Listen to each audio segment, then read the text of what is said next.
वाहिगुरु जी का खालसा वाहिगुरु जी की फतेह।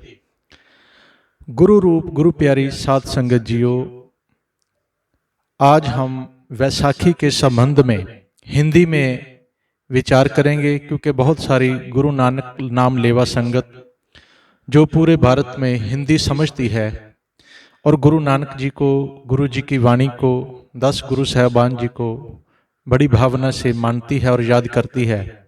सो उनकी इच्छाओं के मुताबिक वैशाखी के संबंध में कुछ विचार आज हिंदी में हम करने जा रहे हैं। उम्मीद है आप इसे पसंद करेंगे। सबसे पहले आओ हम रल मिलकर फतेह बुलाएं। वाहिगुरु जी का खालसा वाहिगुरु जी की फतेह। साध संगत जी, वैसाखी जो है ये खालसा साजना दिवस के नाम से जानी जाती है।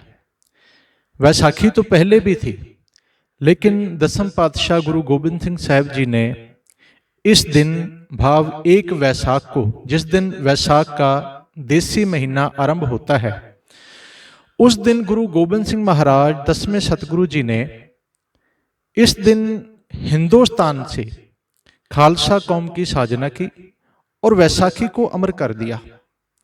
खालसे साजने की जरूरत क्यों पड़ी? यह एक बहुत ही अचंभित प्रश्न है जो घूमता है हमारे जहन में कि खालसा साजना की जरूरत क्यों पड़ी। यही बात समझने वाली है। असल में हिंदुस्तान के ऊपर बहुत वर्षों तक, तकरीबन 700 वर्षों तक मुगलों ने राज किया।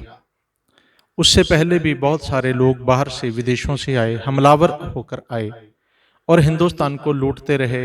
यहाँ के धार्मिक स्थानों की बेपत्ती होती रही, बेअदबी होती रही।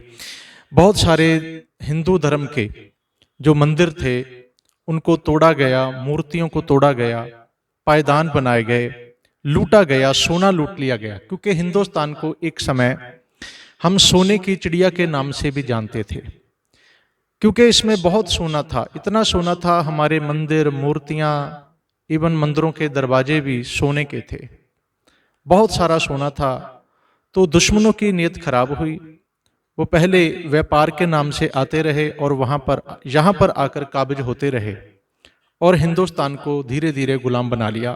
उसका एक कारण था कि हिंदुस्तान की धरती से कुछ इक्का दुक्का लोगों को छोड़कर उनके खिलाफ, मुगलों के खिलाफ, जहां जो लोग हिंदुस्तान के ऊपर हमलावर होते थे, किसी ने आवाज नहीं उठाई, उनकी नीतियों का विरोध नहीं किया, उनके जुल्मों का विरोध नहीं किया।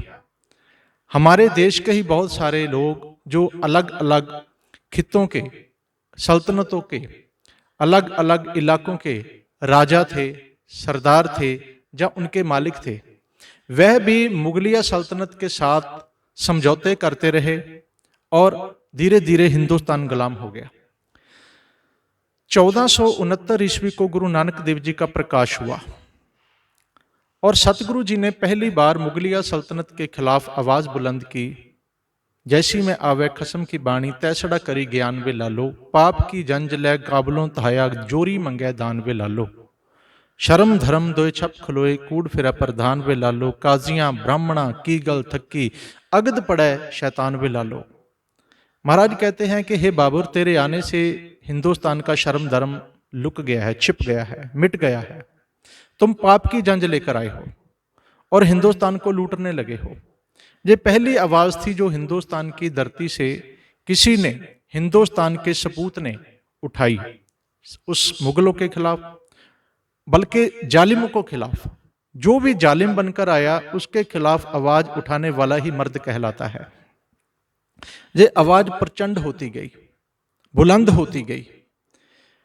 मौलाना इकबाल जी ने बहुत सुंदर फरमाया है कि फिर उठी आखिर सदा तौहीद की पंजाब से, हिंद को एक मर्द कामल ने जगाया ख्वाब से। कि गुरु नानक देव जी ऐसे कामिल मर्द हैं जिन्होंने हिंदुस्तान की सोई हुई आवाम को जगा दिया, सुचेत किया, उन्हें आगाह किया कि आपके साथ बहुत बड़ी लूटमार हो रही है, देश लूटा जा रहा है, आपका धर्म लूटा जा रहा है, आपकी संस्कृति लूटी जा रही है और आप सोए हुए हो। भाव आप अज्ञानता में हो, आप इनके सामने हाथ जोड़कर खलो जाते हो, इनको कुछ नहीं कहते, इनकी नीतियों का विरोध नहीं करते।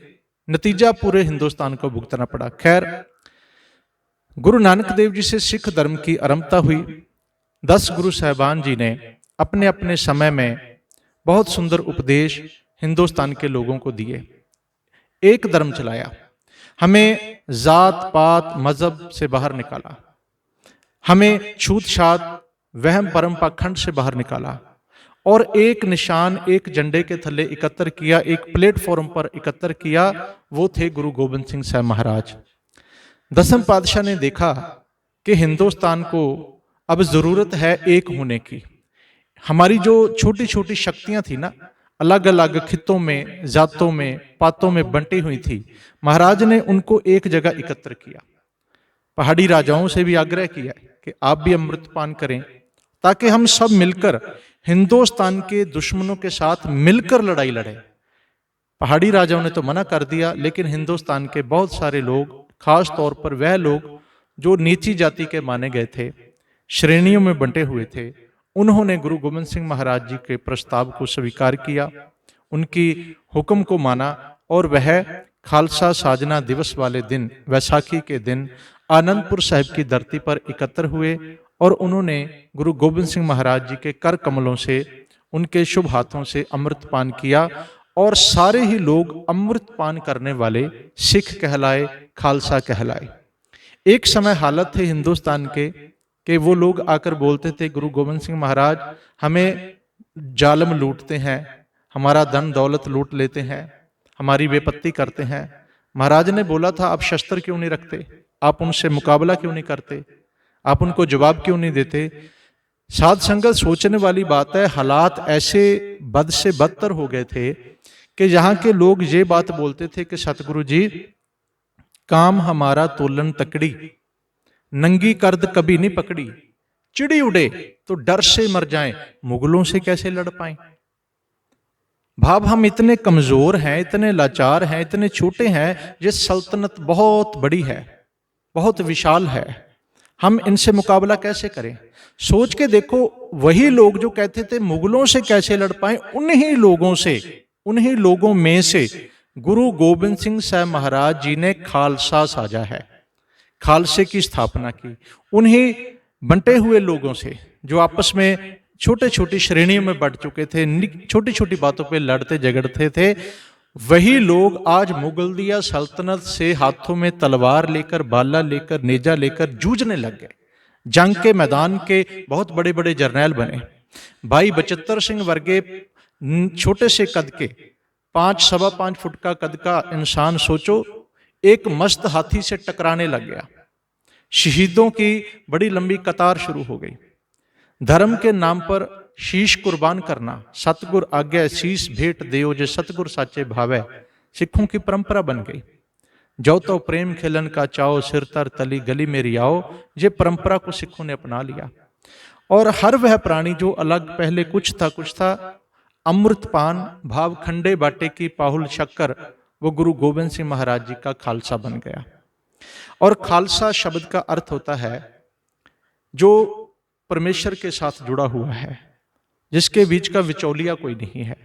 और इसका एक अर्थ है प्योर, बिल्कुल शुद्ध, जिसमें कोई मिलावट नहीं है। भाव जो किसी मजहब में, जाति में, धर्म में बंटा हुआ नहीं है, जो सभी की रक्षा करेगा, जो गऊ गरीब की रक्षा करता है, जो हर मजलूम की रक्षा करता है, हर जालिम के खिलाफ लड़ता है। जालिम और जुल्म करने वाला कोई भी हो, उसका धर्म नहीं देखा जाएगा, उसके साथ लड़ा जाएगा, उसकी नीतियों का विरोध किया जाएगा।